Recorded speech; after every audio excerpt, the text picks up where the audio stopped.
Good afternoon, friends. Welcome to my YouTube channel advocate Amit Kumar Gupta. अपने cases की series में आज जो केस मैं आप लोगों के सामने डिस्कस करूंगा वो बैड डेब्ट को लेकर के है। मद्रास हाई कोर्ट ने मैटर को डिसाइड किया। केस का नाम है डॉक्टर के Chandrasekaran versus commissioner of income tax. Case section 158 BC के अंदर डिसाइड किया गया। सर्च का मैटर है। बहुत पुरानी असेसमेंट का केस है। असेसमेंट ईयर 87 से लेकर के असेसमेंट ईयर 97 के केसेस इसमें इन्वॉल्व हैं, क्योंकि पहले ब्लॉक असेसमेंट होती थी। केस के फैक्ट्स इस तरीके से हैं। असेसी के यहाँ सर्च हुई। सर्च के बाद जब असेसी की असेसमेंट की जा रही थी तो असेसी ने कुछ अपने बैड डेब्ट क्लेम किए। असेसी का ये कहना था कि ये मेरे बैड डेब्ट्स हैं और ये पैसा मुझे रिकवर नहीं हुआ, इसलिए जो है ये सेक्शन 36 सबसेक्शन 1 क्लॉज 7 के अंदर मेरा खर्चा अलाउ किया जाना चाहिए। असेसिंग ऑफिसर जो है वो असेसी के इस बैड डेब्ट के क्लेम से संतुष्ट नहीं थे। उन्होंने इसका एडिशन कर दिया।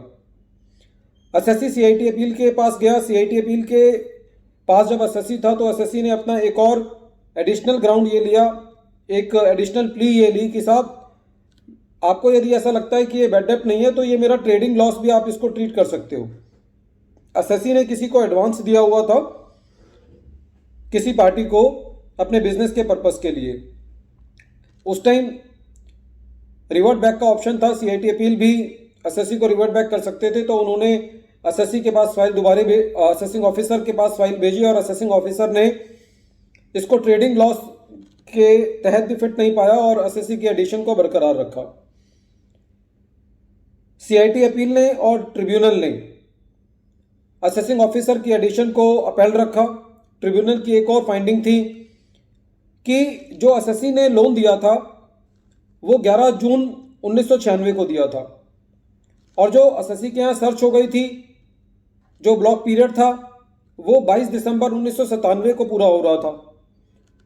ट्रिब्यूनल का कहना यह था कि जब आपने एडवांस दिया और जब आपने उसको बैड डेब्ट क्लेम किया, उसके बीच का पीरियड जो है वो बहुत कम है, तो ऐसा कम चांसेस लगता है कि इतने कम पीरियड के अंदर किसी ने किसी को पैसा दिया हो और कोई ऑनेस्ट और ऑब्जेक्टिव रीजनिंग पर पहुंच गया हो कि ये मेरा बैड डेब्ट है। तो ये बात कहकर के ट्रिब्यूनल ने जो असेसी का बैड डेब्ट या ट्रेडिंग लॉस का जो क्लेम था उसको नहीं माना। असेसी जो है वो ITAT के इस ऑर्डर के अगेंस्ट हाई कोर्ट में गया और हाई कोर्ट ने सबसे पहली बात तो ये कही कि कोई अमाउंट बैड डेब्ट है या नहीं है, ये क्वेश्चन ऑफ फैक्ट है। इसके अंदर कोई क्वेश्चन ऑफ लॉ इन्वॉल्व नहीं है, क्योंकि ऑलरेडी CIT अपील और ITAT इस फैक्ट को अच्छे तरीके से एग्जामिन कर चुके हैं और ITAT ने बहुत डिटेल में भी एग्जामिन किया है। ITAT ने ये कहा भी है कि ये पैसा कब दिया गया, कब ये बैड डेब्ट हुआ, उसके बीच का पीरियड भी काफ़ी कम था और इसके ऊपर ड्यू डेलिब्रेशन जो है वो हो चुकी है। कोर्ट ने एक बात ये भी कही कि बैड डेब्ट को क्लेम करने के लिए असेसी का एक ऑनेस्ट और एक ऑब्जेक्टिव पर्पस होना चाहिए, जो कि इस केस में मिसिंग लगता है। और हाई कोर्ट ने असेसी की अपील को जो है वो खारिज कर दिया।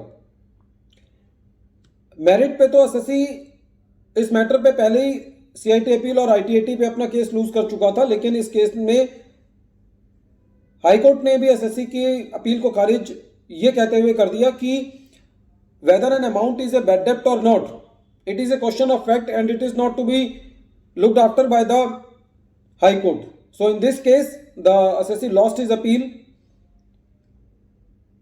on the point that whether an amount is a bad debt or not is a question of fact and it is not a question of law. For admitting an appeal and for accepting an appeal in a high court, it is essential that the point on which we are fighting should be a question of law and it should not be a question of fact. So the High Court decided in favor of the department, and the amount of bad debt or the trading loss which the assessee was claiming was not accepted by the any of the appellate authorities, whether it was by the CIT appeal or ITAT and by the High Court.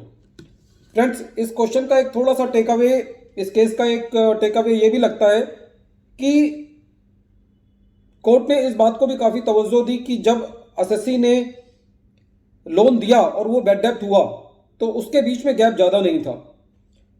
Friends, this can be a reason for rejecting the claim of the assessee, but in my humble opinion sometimes it happens that, ऐसा हो सकता है practical life के अंदर कि मैंने किसी को आज पैसा दिया और मुझे 10 दिन बाद ही ये रियलाइज हो गया हो कि अब ये पैसा मुझे रियलाइज नहीं होगा.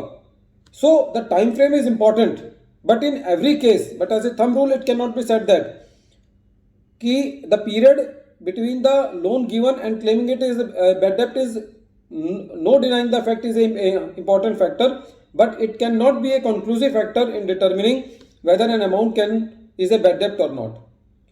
Friends, once again I am repeating the name of the case. The name of the case is Dr. K. Chandrasekharan versus Commissioner of Income Tax. Thank you, friends.